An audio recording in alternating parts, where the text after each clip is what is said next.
Stock market ಅಲ್ಲಿ Nifty ಇವಾಗ ಬೀಳ್ತಾ ಇದೆ, ಕರೆಕ್ಷನ್ ಸ್ಟೇಜ್ ಅಲ್ಲಿ ಇದೆ. ಇವಾಗ ರೈಟ್ ಟೈಮ್ ನಾವು ಇನ್ವೆಸ್ಟ್ಮೆಂಟ್ ಮಾಡೋದಿಕ್ಕೆ. ಇನ್ವೆಸ್ಟ್ಮೆಂಟ್ ಮಾಡ್ಬೋದು ಅಂತ ಇದ್ರೆ ಕಡಿಮೆ ಪ್ರೈಸ್ ಅಲ್ಲಿ ಸಿಗುವಂತಹ ಕ್ವಾಲಿಟಿ ಸ್ಟಾಕ್ಸ್ ನ ಸಜೆಸ್ಟ್ ಮಾಡಿ ಅಂತ ತುಂಬಾ ಜನ ಕೇಳ್ತಾ ಇದ್ರು. ಅವ್ರಿಗೋಸ್ಕರ ಅಂತಾನೆ ಈ ವಿಡಿಯೋ, ತಪ್ಪದೆ ಲಾಸ್ಟ್ ವರೆಗೂ ನೋಡಿ. ಈ ವಿಡಿಯೋದಲ್ಲಿ ನಿಮ್ಗೆ ಕಡಿಮೆ ಪ್ರೈಸ್ ಅಲ್ಲಿ ಸಿಗ್ತಾ ಇರುವಂತಹ 3 ಕ್ವಾಲಿಟಿ ಸ್ಟಾಕ್ಸ್ ಬಗ್ಗೆ ಮಾತಾಡ್ತೀವಿ. Hello traders and investors, Bengaluru trader club YouTube ಚಾನಲ್ಗೆ ಸ್ವಾಗತ, ಸುಸ್ವಾಗತ. ನೀವೇನಾದ್ರೂ ನಮ್ಮ ಚಾನಲ್ಗೆ ಹೊಸಬರಾಗಿದ್ರೆ ಇದೇ ರೀತಿ ಕ್ವಾಲಿಟಿ ಕಂಟೆಂಟ್ಗೋಸ್ಕರ ನಮ್ಮ ಯೂಟ್ಯೂಬ್ ಚಾನಲ್ ಅನ್ನ ಸಬ್ಸ್ಕ್ರೈಬ್ ಮಾಡ್ಕೊಳ್ಳಿ. ಅಲ್ಲೇ ಪಕ್ಕದಲ್ಲಿರುವ ಬೆಲ್ ಬಟನ್ ಅನ್ನ ಪ್ರೆಸ್ ಮಾಡ್ಕೊಳ್ಳಿ. ಇವಾಗ ನಿಫ್ಟಿ ಬೀಳ್ತಾ ಇರೋದು ನಮ್ಗೆಲ್ಲರಿಗೂ ಗೊತ್ತಿರೋ ವಿಷಯ. ಏನಕ್ಕೆ ನಿಫ್ಟಿ ಬೀಳ್ತಾ ಇದೆ ಅಂದ್ರೆ, ಇಸ್ರೇಲ್ ಮತ್ತೆ ಇರಾಕ್ ನಡುವೆ ನಡೀತಾ ಇರುವಂತಹ ಒಂದು ಯುದ್ಧದ ಸಿಚುವೇಶನ್ ನಲ್ಲಿ ನಿಫ್ಟಿ ಕೆಳಗಡೆ ಬೀಳ್ತಾ ಇದೆ. ಜೊತೆಗೆ ವರ್ಲ್ಡ್ ವಾರ್ 3 ಆಗತ್ತೆ ಅನ್ನೋ ನ್ಯೂಸ್ ಕೂಡ ಸ್ಪ್ರೆಡ್ ಆಗ್ತಾ ಇದೆ. ಇನ್ನು US ಹೋದ್ರೆ ಇನ್ಫ್ಲೇಷನ್ ಕೂಡ ಜಾಸ್ತಿ ಆಗ್ತಾ ಇದೆ. ಇದೆಲ್ಲವೂ ಕೂಡ ಸ್ಟಾಕ್ ಮಾರ್ಕೆಟ್ಗೆ ಒಂದು ಹೊಡೆತ ಅಂತಾನೆ ಹೇಳ್ಬೋದು. ಇದೆಲ್ಲ ರೀಸನ್ ಇಂದ ಸ್ಟಾಕ್ ಮಾರ್ಕೆಟ್ ಅಲ್ಲಿ ಕರೆಕ್ಷನ್ ಶುರುವಾಗಿರೋದು. ಇದನ್ನ ನಾವು ಕಂಪ್ಲೀಟ್ ಆಗಿ ಕ್ರಾಶ್ ಆಗತ್ತೆ ಅಥವಾ ಸ್ಟಾಕ್ ಮಾರ್ಕೆಟ್ ಕಂಪ್ಲೀಟ್ ಫಾಲ್ ಆಗತ್ತೆ ಅಂತ ಕನ್ಸಿಡರ್ ಮಾಡೋ ಬದಲಿಗೆ ಶಾರ್ಟ್ ಟರ್ಮ್ ಅಲ್ಲಿ ಆಗ್ತಾ ಇರುವಂತಹ ಒಂದು ಹೆಲ್ತಿ ಕರೆಕ್ಷನ್ ಅಂತ ಕನ್ಸಿಡರ್ ಮಾಡ್ಬೋದು. ಹಾಗಾದ್ರೆ ಕರೆಕ್ಷನ್ ಆಗೋ ಟೈಮಲ್ಲಿ ನಾವೇನ್ ಮಾಡಬೇಕು? ಆಬ್ವಿಯಸ್ಲಿ ಕರೆಕ್ಷನ್ ಅನ್ನೋದು ಇನ್ವೆಸ್ಟರ್ಸ್ಗೆ ಒಂದು ಒಳ್ಳೆ ಟೈಮ್ ಆಗಿರುತ್ತೆ ಇನ್ವೆಸ್ಟ್ಮೆಂಟ್ ಮಾಡೋದಕ್ಕೆ. ಯಾಕಂದ್ರೆ ಮಾರ್ಕೆಟ್ ಅಟ್ ಪೀಕ್ಸ್ ಅಲ್ಲಿ ಇರ್ಬೇಕಂದ್ರೆ ಎಲ್ಲಾ ಸ್ಟಾಕ್ದು ವ್ಯಾಲ್ಯೂಯೇಷನ್ ಕೂಡ ಪೀಕ್ಸ್ ಅಲ್ಲೇ ಇರುತ್ತೆ. ಸ್ಟಾಕ್ಸ್ ಓವರ್ ವ್ಯಾಲ್ಯೂಡ್ ಆಗಿರುತ್ತೆ. ಸ್ಟಾಕ್ಸ್ ತುಂಬಾ ದೊಡ್ಡ ಪ್ರೈಸ್ ಅಲ್ಲಿ ಟ್ರೇಡ್ ಆಗ್ತಾ ಇರುತ್ತೆ. ಈ ತರದೊಂದು ಕರೆಕ್ಷನ್ ಬಂದಾಗ ಸ್ಟಾಕ್ಸ್ ಕೂಡ ಕೆಳಗಡೆ ಬರುತ್ತೆ, ಸ್ಟಾಕ್ಸ್ ಕೂಡ ಡೌನ್ ಟ್ರೆಂಡ್ ಬರುತ್ತೆ. ಡೌನ್ ಟ್ರೆಂಡ್ ಬಂದಾಗ ಸ್ಟಾಕ್ಸ್ ಅಲ್ಲಿ ಕರೆಕ್ಷನ್ ಶುರುವಾದಾಗ ಕ್ವಾಲಿಟಿ ಸ್ಟಾಕ್ಸ್ ಅಲ್ಲಿ ಯಾರೆಲ್ಲ ಇನ್ವೆಸ್ಟ್ಮೆಂಟ್ ಮಾಡಬೇಕು ಅನ್ಕೊಂಡಿರ್ತಾರೆ ಅವರಿಗೆ ಕಡಿಮೆ ಬೆಲೆಯಲ್ಲಿ ಕ್ವಾಲಿಟಿ ಸ್ಟಾಕ್ಸ್ ಸಿಗತ್ತೆ. ಅವಾಗ ನಾವು ಸ್ಟಾಕ್ಸ್ ಅನ್ನ ಬೈ ಮಾಡೋದ್ರಿಂದ ಒಂದೊಳ್ಳೆ ಟಾರ್ಗೆಟ್ ಅನ್ನ ಸೆಟ್ ಮಾಡ್ಕೊಬಹುದು, ಒಂದೊಳ್ಳೆ ರಿಟರ್ನ್ಸ್ ನ ನಾವು ಎಕ್ಸ್ಪೆಕ್ಟ್ ಮಾಡಬಹುದು. ಸೊ ಹಾಗಿದ್ರೆ ಇವಾಗ ಈ ಕರೆಕ್ಷನ್ ನಲ್ಲಿ ನಾವು ಯಾವ ಸ್ಟಾಕ್ಸ್ ನ ಬೈ ಮಾಡಬಹುದು, ಅದು ಕೂಡ ₹200 ಒಳಗಡೆ ಇರುವಂತಹ ಸ್ಟಾಕ್ಸ್ ನ ಅಂತ ನೋಡೋದಾದ್ರೆ, ಈ ಸ್ಟಾಕ್ ಬಂದು ರೈಲ್ವೆ ಸೆಕ್ಟರ್ ಸ್ಟಾಕ್ ಆಗಿರುತ್ತೆ. ತುಂಬಾ ಟ್ರೆಂಡಿಂಗ್ ಅಲ್ಲಿ ಇದ್ದಂತಹ ಸ್ಟಾಕು, ಇವಾಗ್ಲೂ ಕೂಡ ತುಂಬಾ ಟ್ರೆಂಡಿಂಗ್ ಅಲ್ಲಿ ಇರುವಂತಹ ಸ್ಟಾಕು. ಆ ಸ್ಟಾಕ್ ನೇಮ್ ಬಂದು Indian railway finance corporation limited ಅಂತ, IRFC. ಇದು ಬಂದು ಪಬ್ಲಿಕ್ ಸೆಕ್ಟರ್ ಅಂಡರ್ಟೇಕಿಂಗ್ ಸ್ಟಾಕ್ ಆಗಿರುತ್ತೆ, ಗೌರ್ಮೆಂಟ್ ಸ್ಟಾಕ್ ಆಗಿರುತ್ತೆ. ಪ್ರೆಸೆಂಟ್ ₹141 IRFC ಸ್ಟಾಕ್ ಟ್ರೇಡ್ ಆಗ್ತಿದೆ. ಇನ್ನು ಇವ್ರದ್ದು ಬ್ಯಾಲೆನ್ಸ್ ಶೀಟ್ ನೋಡೋದಾದ್ರೆ ನೀವು ನೋಡಬಹುದು, ಆಪರೇಟಿಂಗ್ ಪ್ರಾಫಿಟ್ ಏನಿದೆ ಅದು ಕ್ವಾರ್ಟರ್ ಆನ್ ಕ್ವಾರ್ಟರ್ ಇನ್ಕ್ರೀಸ್ ಆಗ್ತಾನೆ ಇದೆ, ಎಲ್ಲೂ ಕೂಡ ಡ್ರಾಪ್ ಆಗಿಲ್ಲ. ಇನ್ನು ಒಂದು ಸ್ಟಾಕ್ಗೆ ರಿಸಲ್ಟ್ಸ್ ಅನ್ನೋದು ತುಂಬಾ ಮುಖ್ಯ ಆಗಿರುತ್ತೆ. ಕ್ವಾರ್ಟರ್ಲಿ ರಿಸಲ್ಟ್ ಇರ್ಬೋದು, ಇಯರ್ಲಿ ರಿಸಲ್ಟ್ ಇರ್ಬೋದು. ಇಲ್ಲಿ ನಾವು ಚೆಕ್ ಮಾಡೋದಾದ್ರೆ ಕ್ವಾರ್ಟರ್ಲಿ ರಿಸಲ್ಟ್ ಅಲ್ಲಿ ಆಪರೇಟಿಂಗ್ ಪ್ರಾಫಿಟ್ ಏನಿದೆ ಅದು ಇನ್ಕ್ರೀಸ್ ಆಗ್ತಾ ಇದೆ, ಕನ್ಸಿಸ್ಟೆನ್ಸಿಯನ್ನ ಮೇಂಟೈನ್ ಮಾಡಿದ್ದಾರೆ. ಅದೇ ರೀತಿ ನೆಟ್ ಪ್ರಾಫಿಟ್ ಅನ್ನ ನಾವು ನೋಡೋದಾದ್ರೆ ಇಲ್ಲಿ ನಾವು ನೋಡಬಹುದು, ಕ್ವಾರ್ಟರ್ ಆನ್ ಕ್ವಾರ್ಟರ್ ಬೇಸಿಸ್ ಅಲ್ಲಿ ಪ್ರಾಫಿಟ್ಸ್ ಇನ್ಕ್ರೀಸ್ ಆಗ್ತಾ ಇದೆ. ಅದೇ ರೀತಿ ಆ ಕನ್ಸಿಸ್ಟೆನ್ಸಿ ಏನಿದೆ ಅದನ್ನ ಇವರು ಮೇಂಟೈನ್ ಮಾಡಿದ್ದಾರೆ ಲಾಸ್ಟ್ 4 ಕ್ವಾರ್ಟರ್ ಇಂದ. ಇನ್ನು financial year profits and loss statements ನ ನೋಡೋದಾದ್ರೆ ಇಲ್ಲಿ ನೀವು ನೋಡಬಹುದು, ಲಾಸ್ಟ್ ಒಂದು 3 ವರ್ಷದ ನೆಟ್ ಪ್ರಾಫಿಟ್ ನ ನೋಡೋದಾದ್ರೆ ತುಂಬಾ ಚೆನ್ನಾಗಿ ಬೆಳವಣಿಗೆ ಕಂಡಿರುವಂತಹ ಸ್ಟಾಕ್ ಇದು. 2022ರಲ್ಲಿ 6,090 ಕೋಟಿ, 2023ರಲ್ಲಿ 6,337 ಕೋಟಿ ಪ್ರಾಫಿಟ್ ಅನ್ನ ಇವರು ತೋರಿಸಿರೋದು. ಇಲ್ಲೂ ಕೂಡ ಅಷ್ಟೇ, ಎಲ್ಲೂ ಪ್ರಾಫಿಟ್ ಮಾರ್ಜಿನ್ ಕಡಿಮೆ ಆಗಿಲ್ಲ. ಒಂದೊಳ್ಳೆ ಪ್ರಾಫಿಟ್ಸ್ ನ ಅಪ್ಸ್ಕೇಲ್ ಮಾಡ್ಕೊಳ್ತಾ ಹೋಗ್ತಾ ಇದ್ದಾರೆ, ವಿಚ್ ಈಸ್ ವೆರಿ ಗುಡ್ ಅಂತ ಹೇಳ್ಬೋದು. ಇನ್ನು ಈ ಸ್ಟಾಕ್ ಶೇರ್ ಹೋಲ್ಡಿಂಗ್ ಅಲ್ಲಿ ಯಾರೆಲ್ಲ ಇದನ್ನ ಹೋಲ್ಡ್ ಮಾಡಿದ್ದಾರೆ ಅಂತ ನೋಡೋದಾದ್ರೆ, ನಮ್ಗೆಲ್ಲರಿಗೂ ಗೊತ್ತೇ ಇರೋ ರೀತಿ ಇದೊಂದು ಪಬ್ಲಿಕ್ ಸೆಕ್ಟರ್ ಅಂಡರ್ಟೇಕಿಂಗ್ ಸ್ಟಾಕ್ ಆಗಿರೋದ್ರಿಂದ ಪ್ರಮೋಟರ್ಸ್ ಅಂದ್ರೆ ಗೌರ್ಮೆಂಟ್ ಅಂಡರ್ ಅಲ್ಲಿ 86.36% ಸ್ಟೇಕ್ ಅನ್ನ ಇಟ್ಕೊಂಡಿದ್ದಾರೆ. FIS ಬಂದು 1.15% ನ ಇಟ್ಕೊಂಡಿದ್ರೆ, DIS ಬಂದು 1.15% ನ ಇಟ್ಕೊಂಡಿದ್ದಾರೆ. ಅದೇ ರೀತಿ ಪಬ್ಲಿಕ್ ಅಂದ್ರೆ ಯಾರು, ನಾವು 11.34% ಅಷ್ಟು ರಿಟೇಲ್ ಇನ್ವೆಸ್ಟರ್ಸ್ ಈ ಸ್ಟಾಕ್ ಮೇಲೆ ಇನ್ವೆಸ್ಟ್ಮೆಂಟ್ ಮಾಡಿರೋದು. ಇದರಲ್ಲಿ ಒಂದೇ ಒಂದು ಸ್ಮಾಲ್ ನೆಗೆಟಿವ್ ನ ನೋಡೋದಾದ್ರೆ, FIS ಇರ್ಬೋದು, DIS ಇರ್ಬೋದು, ಈ ಸ್ಟಾಕ್ ಅಲ್ಲಿ ಅವರ ಶೇರ್ ಹೋಲ್ಡಿಂಗ್ ಏನಿದೆ ಅದನ್ನ ಡಿಕ್ರೀಸ್ ಮಾಡ್ಕೊಳ್ತಾ ಬರ್ತಾ ಇದ್ದಾರೆ. ಇದೊಂದು ಸ್ಮಾಲ್ ನೆಗೆಟಿವ್ ಆಗಿ ಕಾಣಿಸುತ್ತೆ ಹೊರತು, ಬಟ್ ಅವರು ಅಗೇನ್ ಈ ಸ್ಟಾಕ್ ಕೆಳಗಡೆ ಬಿದ್ದಾಗ ಮತ್ತೆ ಅವರು ಎಂಟರ್ ಆಗುವಂತಹ ಚಾನ್ಸಸ್ ಕೂಡ ಇರಬಹುದು. ಅದು ನಮಗೆ ನೆಕ್ಸ್ಟ್ ಕ್ವಾರ್ಟರ್ ಅಲ್ಲಿ ಗೊತ್ತಾಗುತ್ತೆ. ಸೊ ಚಾರ್ಟ್ ಅಲ್ಲಿ ಇದನ್ನ ನೋಡೋದಾದ್ರೆ ಆಲ್ಮೋಸ್ಟ್ ₹193 ಇಂದ ಇವಾಗ ₹140 ಟ್ರೇಡ್ ಆಗ್ತಾ ಇರೋ ಈ ಸ್ಟಾಕ್ ಅಲ್ಲಿ ಹೆವಿ ಕರೆಕ್ಷನ್ ಆಗಿದೆ. ಸೊ ಕರೆಕ್ಷನ್ ಆಗಿರೋದ್ರಿಂದ ಈ ಸ್ಟಾಕ್ ಅಲ್ಲಿ ನಾವು ಇನ್ವೆಸ್ಟ್ಮೆಂಟ್ ನ ಮಾಡಿದ್ರೆ ಬರೋ ಅಂತಹ ಕೆಲವು ತಿಂಗಳುಗಳಲ್ಲಿ ಈ ಸ್ಟಾಕ್ ಮತ್ತೆ ಬೌನ್ಸ್ ಬ್ಯಾಕ್ ಆಗುವ ಎಲ್ಲ ಚಾನ್ಸಸ್ ಇರುತ್ತೆ. ನಿಫ್ಟಿ ಏನಾದ್ರೂ ಮುಂದೆ ಪಾಸಿಟಿವ್ ಟ್ರೆಂಡ್ಗೆ ಕನ್ವರ್ಟ್ ಆಗಿ ಮುಂದೆ ಅಗೇನ್ ಬುಲ್ಲಿಶ್ ಟ್ರೆಂಡ್ ರ್ಯಾಲಿನ ಕಂಟಿನ್ಯೂ ಆದ್ರೆ IRFC ಸ್ಟಾಕ್ ಅಲ್ಲೂ ಕೂಡ ನಾವು ಒಳ್ಳೆ ಮೂವ್ಮೆಂಟ್ ನ ನೋಡಬಹುದು.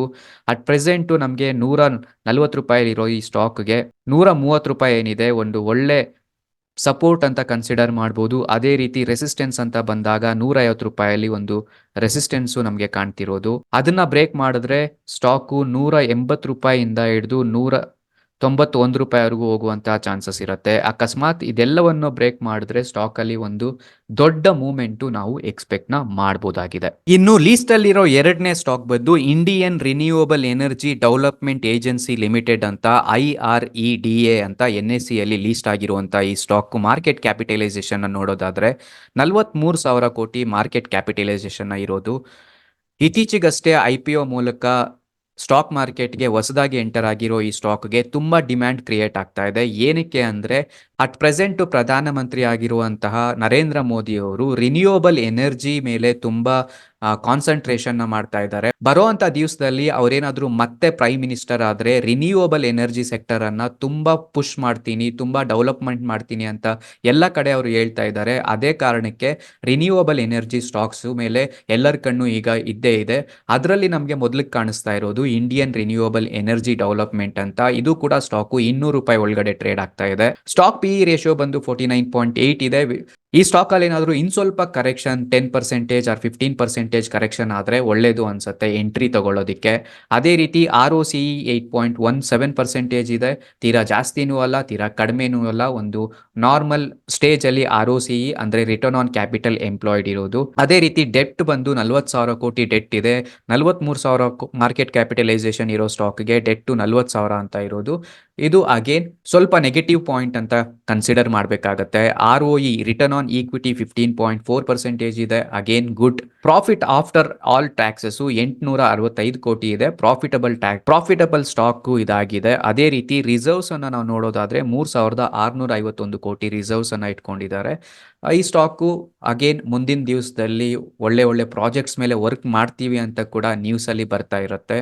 ಇನ್ನು ಕ್ವಾರ್ಟರ್ಲಿ ಚೆಕ್ ಮಾಡೋದಾದ್ರೆ ಈ ಸ್ಟಾಕ್ದು ರೆವೆನ್ಯೂ ಇನ್ಕ್ರೀಸ್ ಆಗ್ತಾ ಇದೆ. ನೀವು ನೋಡಬಹುದು ರೆವೆನ್ಯೂ ಇನ್ಕ್ರೀಸ್ ಆಗಿರೋದು. ಅದೇ ರೀತಿ ಫೈನಾನ್ಸಿಂಗ್ ಪ್ರಾಫಿಟ್ ನ ನೋಡೋದಾದ್ರೆ ಒಂದು ಕನ್ಸಿಸ್ಟೆನ್ಸಿಯನ್ನ ಉಳಿಸ್ಕೊಂಡಿದ್ದಾರೆ.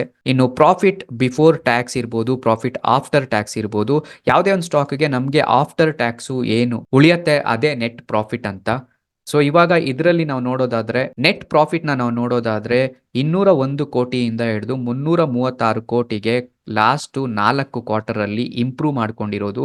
ಆಲ್ಮೋಸ್ಟ್ 50% ಅಪ್ ಆಗಿರೋದು 4 ಕ್ವಾರ್ಟರ್ ಇಂದ, ವಿಚ್ ಈಸ್ ಎಕ್ಸ್ಟ್ರೀಮ್ಲಿ ಗುಡ್ ಅಂತ ನಾವು ಕನ್ಸಿಡರ್ ಮಾಡಬಹುದು. ಒಳ್ಳೆ ಪ್ರಾಫಿಟ್ ಅನ್ನ ತೋರಿಸ್ತಾ ಇದೆ, ಒಳ್ಳೆ ಪ್ರಾಫಿಟ್ ಮಾಡ್ತಾ ಇದೆ ಆಕ್ಚುಲಿ. ಅದೇ ರೀತಿ ಇಯರ್ಲಿ ರಿಸಲ್ಟ್ ಅನ್ನ ಚೆಕ್ ಮಾಡೋದಾದ್ರೆ 2019ರಲ್ಲಿ 250 ಕೋಟಿ ಪ್ರಾಫಿಟ್ ಮಾಡಿದ್ರೆ ನೀವು ನೋಡಬಹುದು 2023ರಲ್ಲಿ 865 ಕೋಟಿನ ಪ್ರಾಫಿಟ್ ಮಾಡಿ ತೋರಿಸಿರೋದು, ವಿಚ್ ಈಸ್ ಎಕ್ಸ್ಟ್ರೀಮ್ಲಿ ದೊಡ್ಡ ಲೆವೆಲ್ಗೆ ಪ್ರಾಫಿಟ್ ಅನ್ನ ತೋರಿಸ್ತಾ ಇದ್ದಾರೆ. 2019ರಿಂದ 2023 ತನಕ ನೋಡೋದಾದ್ರೆ ಆಲ್ಮೋಸ್ಟ್ 3 ಪಟ್ಟು ಜಾಸ್ತಿ ಪ್ರಾಫಿಟ್ ಅನ್ನ ಇವರು ರೀಸೆಂಟ್ ಇಯರ್ ಅಲ್ಲಿ ಮಾಡಿ ತೋರಿಸಿರೋದು. ಅಗೇನ್ ಇದೇ ಕಾರಣಕ್ಕೆ ಸ್ಟಾಕ್ ಅಲ್ಲಿ ಒಂದೊಳ್ಳೆ ವಾಲ್ಯೂಮ್ಸ್ ಬರ್ತಾ ಇರುತ್ತೆ. ಅದೇ ರೀತಿ ಈ ಸ್ಟಾಕ್ ಪ್ರೈಸ್ ಮೇಲೆ ತುಂಬಾ ಜನರ ಕಣ್ಣು ಕೂಡ ಇರೋದು. ಇನ್ನು ಶೇರ್ ಹೋಲ್ಡಿಂಗ್ ಪ್ಯಾಟ್ರನ್ ಅಲ್ಲಿ ನಾವು ನೋಡೋದಾದ್ರೆ ಪ್ರಮೋಟರ್ಸ್ 75% ಶೇರ್ ಹೋಲ್ಡಿಂಗ್ ನ ಹೊಂದಿದ್ರೆ, FIIs 1.88%, DIIs 4.37%, ಅದೇ ರೀತಿ ಪಬ್ಲಿಕ್ ಬಂದು 18.75% ನ ಇವರ ಶೇರ್ಸ್ ಅಲ್ಲಿ ಇನ್ವೆಸ್ಟ್ಮೆಂಟ್ ಮಾಡಿದ್ದಾರೆ. ನಿಮಗೆ ಗೊತ್ತಿರಲಿ ಈ ಸ್ಟಾಕ್ ಇನ್ನು ಸ್ಟಾಕ್ ಮಾರ್ಕೆಟ್ ಅಲ್ಲಿ ಲೀಸ್ಟ್ ಆಗಿ 1 ವರ್ಷ ಕೂಡ ಆಗಿಲ್ಲ. ಸೊ ದಟ್ FIIs DIIs ಕಣ್ಣಲ್ಲಿ ಆಲ್ರೆಡಿ ಈ ಸ್ಟಾಕ್ ಬಿದ್ದಿದೆ ಅಂತ ಅರ್ಥ. ಇನ್ನು ಚಾರ್ಟ್ ಅನಾಲಿಸಿಸ್ ನ ನೋಡೋದಾದ್ರೆ ಆಲ್ಮೋಸ್ಟ್ ₹200 ಮೇಲೆಯಿಂದ ಸ್ಟಾಕ್ ಹೆವಿ ಕರೆಕ್ಷನ್ ಆಗಿ ₹120 ತನಕ ಬಂದು ಇವಾಗ ಮತ್ತೆ ಸ್ಟಾಕ್ ಬೌನ್ಸ್ ಬ್ಯಾಕ್ ಆಗಿದೆ. ಮತ್ತೆ ರೀಸೆಂಟ್ ಆಕ್ಟಿವಿಟಿಯಲ್ಲಿ ಸ್ಟಾಕ್ ಡೌನ್ ಫಾಲ್ ಆಗ್ತಿರೋದು. ಸೊ ನಮ್ಗೆ ಈ ಸ್ಟಾಕ್ ಅಲ್ಲಿ ಪ್ರೆಸೆಂಟ್ ಸಪೋರ್ಟ್ ಅಂತ ನೋಡೋದಾದ್ರೆ ತುಂಬಾ ದೊಡ್ಡದಾದ ಒಂದು ಸಪೋರ್ಟ್ ಇರುತ್ತೆ. ಅದೇ ರೀತಿ ಇದು ಬಿಟ್ರೆ ನಮಗೆ ಅಟ್ ಪ್ರೆಸೆಂಟ್ ಈ ಪರ್ಟಿಕ್ಯುಲರ್ ಲೆವೆಲ್ ಏನಿದೆ ₹140 ರೇಂಜು, ಇದು ನಮಗೆ ನಿಯರೆಸ್ಟ್ ಸಪೋರ್ಟ್ ಸ್ಟೇಜ್ ಆಗಿರುತ್ತೆ. ಇದನ್ನ ನಾವು ಸಪೋರ್ಟ್ 1 ಅಂತ ಕನ್ಸಿಡರ್ ಮಾಡಬಹುದು, ₹120 ಸಪೋರ್ಟ್ 2 ಅಂತ ಕನ್ಸಿಡರ್ ಮಾಡಬಹುದು. ಇಲ್ಲಿ ₹140 ರೇಂಜ್ ಏನಿದೆ ಅಲ್ಲಿ ಸ್ಟಾಕ್ ಏನಾದ್ರೂ ಸಿಕ್ಕಿದ್ರೆ ಒಂದು ವ್ಯಾಲ್ಯೂಯೇಷನ್ ಕಡಿಮೆ ಪ್ರೈಸ್ ಅಲ್ಲಿ ಸಿಗತ್ತೆ ಅಂತ ಅರ್ಥ. ಇನ್ನು ರೆಸಿಸ್ಟೆನ್ಸ್ ಅಂತ ನೋಡೋದಾದ್ರೆ ಈ ಪರ್ಟಿಕ್ಯುಲರ್ ಲೆವೆಲ್ ಅಲ್ಲಿ ಸ್ಟಾಕ್ ನ ಸೆಲ್ ಮಾಡ್ತಾ ಇರೋರು ಜಾಸ್ತಿ ಜನ ಇದ್ದಾರೆ. ರೂಪಾಯಿ. ಸೊ 180 ರೂಪಾಯಿನ ಇದೇನಾದ್ರೂ ಬೌನ್ಸ್ ಬ್ಯಾಕ್ ಆದ್ರೆ ಅಗೇನ್ ಈ ಸ್ಟಾಕು 52 ವೀಕ್ ಹೈ ಪ್ರೈಸ್ ಏನಿದೆ ಅದನ್ನ ರೀಚ್ ಮಾಡೋದ್ರಲ್ಲಿ ಯಾವುದೇ ರೀತಿಯ ಡೌಟು ಇರೋದಿಲ್ಲ. ಇನ್ನು ನಮ್ ಲೀಸ್ಟ್ ಅಲ್ಲಿರೋ ಮೂರನೇ ಕಂಪನಿ ಬಂದು ಇಂಡಿಯನ್ ಆಯಿಲ್ ಕಾರ್ಪೊರೇಷನ್ ಲಿಮಿಟೆಡ್ ಅಂತ. ಇದು ನಿಮಗೆ ಗೊತ್ತೇ ಇರುತ್ತೆ, ನೀವು ಎಷ್ಟೊಂದ್ಸಲ ಪೆಟ್ರೋಲ್ ಹಾಕ್ಸ್ಕೊಂಡಿರ್ತೀರಾ, ಡೀಸೆಲ್ ಹಾಕ್ಸ್ಕೊಂಡಿರ್ತೀರಾ. ಇದೊಂದು ಪೆಟ್ರೋಲಿಯಂ ಕಂಪನಿ ಆಗಿದ್ದು ಮಾರ್ಕೆಟ್ ಕ್ಯಾಪಿಟಲೈಸೇಷನ್ ಬಂದು 2,40,000 ಕೋಟಿ ಇದ್ರೆ ಅಟ್ ಪ್ರೆಸೆಂಟ್ ಕೇವಲ 170 ರೂಪಾಯಲ್ಲಿ ಟ್ರೇಡ್ ಆಗ್ತಾ ಇದೆ. ಸ್ಟಾಕ್ ಪಿ ರೇಷಿಯೋ ಬಂದು ನೋಡೋದಾದ್ರೆ ಕಂಪ್ಲೀಟ್ ಜಸ್ಟ್ 5.14 ಅಲ್ಲಿ ಇರೋದು ತುಂಬಾ ಅಂಡರ್ ವ್ಯಾಲ್ಯೂಡ್ ಆಗಿರುತ್ತೆ according to this particular stock. Price ನ ನೋಡಿದ್ರೆ ಮತ್ತೆ ಪಿ ರೇಷಿಯೋ ನೋಡಿದ್ರೆ ಅಂಡರ್ ವ್ಯಾಲ್ಯೂಡ್ ಅನ್ಸುತ್ತೆ. ನೋಡೋಣ ಮುಂದಕ್ಕೆ ಯಾವ ರೀತಿ ಪ್ರಾಫಿಟ್ ಅಂಡ್ ಲಾಸ್ ಸ್ಟೇಟ್ಮೆಂಟ್ಸ್ ನ ಚೆಕ್ ಮಾಡಿ ಈ ಸ್ಟಾಕ್ಸ್ ಮೇಲೆ ನಾವು ಇನ್ವೆಸ್ಟ್ಮೆಂಟ್ ಮಾಡ್ಬೋದಾ ಮಾಡಬಾರ್ದಾ ಅಂತ ಚೆಕ್ ಮಾಡೋಣ. ROCE ಬಂದು ಡೀಸೆಂಟ್ ಆಗಿದೆ, ROE ನೋಡಿದ್ರು ಕೂಡ ಡೀಸೆಂಟ್ ಆಗೇ ಇದೆ. ಇದು ಎಲ್ಲೂ ಕೂಡ ಲಾಸ್ ಮೇಕಿಂಗ್ ಕಂಪನಿ ಅಲ್ಲ, ಪ್ರಾಫಿಟೇ ಮಾಡ್ತಾ ಇದೆ. ಡೆಟ್ ಬಂದು 1,15,000 ಕೋಟಿ ಡೆಟ್ ಇಟ್ಕೊಂಡಿದ್ದಾರೆ. ಅದೇ ರೀತಿ ರಿಸರ್ವ್ಸ್ ನೋಡಿದ್ರೆ 1,53,000 ಕೋಟಿ ರಿಸರ್ವ್ಸ್ ಅನ್ನ ಇಟ್ಕೊಂಡಿದ್ದಾರೆ. Again which is extremely good ಅಂತ ಹೇಳ್ಬೋದು. ಡಿವಿಡೆಂಟ್ ಈಲ್ಡ್ ಬಂದು 2.95%. ಡಿವಿಡೆಂಟ್ ಈಲ್ಡ್ 2.95% ಇರೋದ್ರಿಂದ ನಿಮ್ಗೆ ಆಬ್ವಿಯಸ್ಲಿ ಒಂದು ಒಳ್ಳೆ ಡಿವಿಡೆಂಡ್ಸ್ ಅನ್ನ ಈ ಸ್ಟಾಕ್ ಕೊಡ್ತಾ ಬಂದಿರೋದು, ಮುಂದಕ್ಕೂ ಕೂಡ ಕೊಡ್ತಾ ಇರುತ್ತೆ. ಸೊ ಇನ್ನು ಡಿವಿಡೆಂಟ್ ಪೇಔಟ್ ನೋಡಿದ್ರೆ ಬರೋಬ್ಬರಿ 42.2% ಇದೆ, ವಿಚ್ ಈಸ್ ಎಕ್ಸ್ಟ್ರೀಮ್ಲಿ ಗುಡ್ ಅಂತ ಹೇಳ್ಬೋದು ಡಿವಿಡೆಂಟ್ ಪೇಔಟ್ ರೇಷಿಯೋದಲ್ಲಿ. ಇನ್ನು ಇಂಟ್ರೆನ್ಸಿಕ್ ವ್ಯಾಲ್ಯೂ 469 ರೂಪಾಯಿ ಇಂಟ್ರೆನ್ಸಿಕ್ ವ್ಯಾಲ್ಯೂ ಈ ಸ್ಟಾಕ್ ಇರೋದು. ಇನ್ನು ಪ್ರಾಫಿಟ್ ಆಫ್ಟರ್ ಟ್ಯಾಕ್ಸ್ ಬಂದು 46,871 ಕೋಟಿ ಇದೆ, which is extremely good profit ಇದು. ಅದೇ ರೀತಿ ಕ್ವಾರ್ಟರ್ಲಿ ರಿಸಲ್ಟ್ ಅನ್ನ ಚೆಕ್ ಮಾಡೋದಾದ್ರೆ ನೆಟ್ ಪ್ರಾಫಿಟ್ ಬಂದು ಲಾಸ್ಟ್ 4 ಕ್ವಾರ್ಟರ್ನ ನಾವು ಚೆಕ್ ಮಾಡೋದಾದ್ರೆ ಮಾರ್ಚ್ 2023ರಿಂದ ಅಟ್ ಪ್ರೆಸೆಂಟ್ ಡಿಸೆಂಬರ್ 2023 ತನಕನೂ ಕೂಡ ರಿಸಲ್ಟ್ ಔಟ್ ಆಗಿದೆ. ಇದರಲ್ಲಿ ನಾವು ನೋಡೋದಾದ್ರೆ 2023ರಲ್ಲಿ 10,841 ಕೋಟಿ, ಅದಾದ್ಮೇಲೆ 14,000 ಕೋಟಿ, ಅದಾದ್ಮೇಲೆ 13,000 ಕೋಟಿ, ಡಿಸೆಂಬರ್ ಕ್ವಾರ್ಟರ್ ಅಲ್ಲಿ 9,000 ಕೋಟಿನ ಪ್ರಾಫಿಟ್ ತೋರಿಸಿದ್ದಾರೆ. ಅಗೇನ್ ಇಲ್ಲಿ ಒಂದು ಕನ್ಸಿಸ್ಟೆನ್ಸಿಯನ್ನು ಮೇಂಟೈನ್ ಮಾಡಿದ್ದಾರೆ. ಬಟ್ ರೀಸೆಂಟ್ ಕ್ವಾರ್ಟರ್ ಅಲ್ಲಿ ಡಿಸೆಂಬರ್ ಕ್ವಾರ್ಟರ್ ಅಲ್ಲಿ ಸ್ವಲ್ಪ ಪ್ರಾಫಿಟ್ ಡಿಕ್ರೀಸ್ ಆಗಿದೆ. ಬಟ್ ಹಂಗಂತ ನೋಡೋದಾದ್ರೆ ನೀವು ನೋಡ್ಬೋದು ಸೆಪ್ಟೆಂಬರ್ ಲಾಸ್ಟ್ ಇಯರ್ ಕ್ವಾರ್ಟರ್ ಅಲ್ಲಿ ಮೈನಸ್ ಪ್ರಾಫಿಟ್ ನ ತೋರಿಸಿರೋದು, 910 ಕೋಟಿ ಲಾಸ್ ಅನ್ನ ತೋರಿಸಿದ್ರು. ಬಟ್ ಇವಾಗ 9,000 ಕೋಟಿ ಪ್ರಾಫಿಟ್ ಅನ್ನ ತೋರಿಸ್ತಾ ಇದ್ದಾರೆ, ವಿಚ್ ಈಸ್ ಎಕ್ಸ್ಟ್ರೀಮ್ಲಿ ಗುಡ್ ಅಂತ ಕನ್ಸಿಡರ್ ಮಾಡಬೇಕಾಗತ್ತೆ. ಅದೇ ರೀತಿ ಇನ್ನು ಇಯರ್ಲಿ ರಿಸಲ್ಟ್ ಅನ್ನ ಚೆಕ್ ಮಾಡೋದಾದ್ರೆ, ಸೊ 4 ವರ್ಷದ ಇಯರ್ ಆನ್ ಇಯರ್ ಪ್ರಾಫಿಟ್ ನ ನಾವು ಚೆಕ್ ಮಾಡೋದಾದ್ರೆ 2020ರಲ್ಲಿ 1,876 ಕೋಟಿ ಲಾಸ್ ಅನ್ನ ಮಾಡ್ಕೊಂಡಿದ್ದಾರೆ. 2021ರಲ್ಲಿ 21,000 ಕೋಟಿ ಪ್ರಾಫಿಟ್ ಅನ್ನ ಮಾಡಿದ್ದಾರೆ. 2022ರಲ್ಲಿ 25,000 ಕೋಟಿ ಪ್ರಾಫಿಟ್ ಮಾಡಿದ್ರೆ 2023ರಲ್ಲಿ 11,704 ಕೋಟಿಯನ್ನ ಪ್ರಾಫಿಟ್ ಇವರು ತೋರಿಸಿರೋದು. ಸೊ ಇಲ್ಲಿ ಒಂದು ನೆಗೆಟಿವ್ ಆಗಿ ಕಾಣಿಸ್ತಾ ಇರೋದು 2022ಕ್ಕೂ 2023ಕ್ಕೂ almost half of the profit drop ಆಗಿದೆ.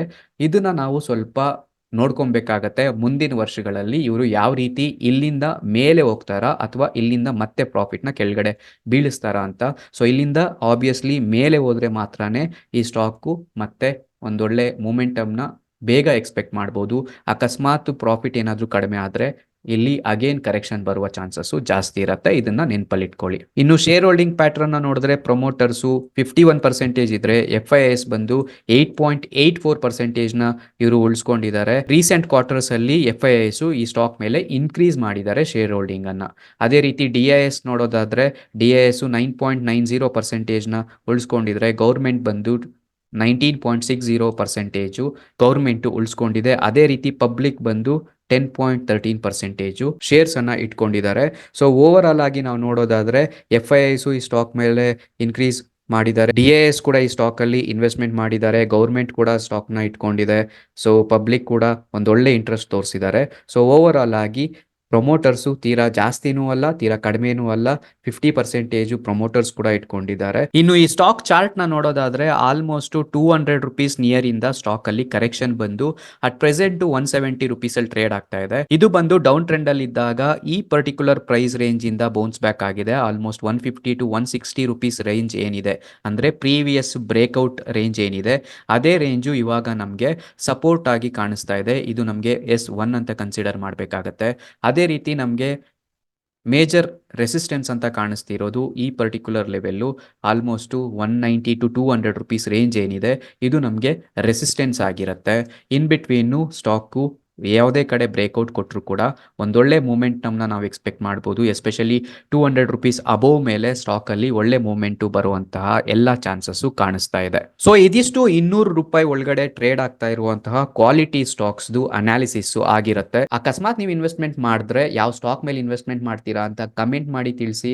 ಇದೇ ರೀತಿ ಟ್ರೇಡಿಂಗ್ ಮತ್ತೆ ಇನ್ವೆಸ್ಟ್ಮೆಂಟ್ ಅನ್ನ ಕನ್ನಡದಲ್ಲಿ ಈಸಿಯಾಗಿ ಅರ್ಥ ಮಾಡ್ಕೊಳ್ಳೋದಕ್ಕೆ ನಮ್ಮ ಯೂಟ್ಯೂಬ್ ಚಾನಲ್ ಅನ್ನ ಸಬ್ಸ್ಕ್ರೈಬ್ ಮಾಡಿಕೊಂಡು ಅಲ್ಲೇ ಪಕ್ಕದಲ್ಲಿರೋ ಬೆಲ್ ಬಟನ್ ಅನ್ನ ಪ್ರೆಸ್ ಮಾಡಿ ಈ ವಿಡಿಯೋಗೆ ಲೈಕ್ ಮಾಡೋದು ಮರಿಬೇಡಿ. ಸಿಗೋಣ ಮತ್ತೊಂದು ವಿಡಿಯೋದಲ್ಲಿ. ನಮಸ್ತೆ, ಜೈ ಕರ್ನಾಟಕ.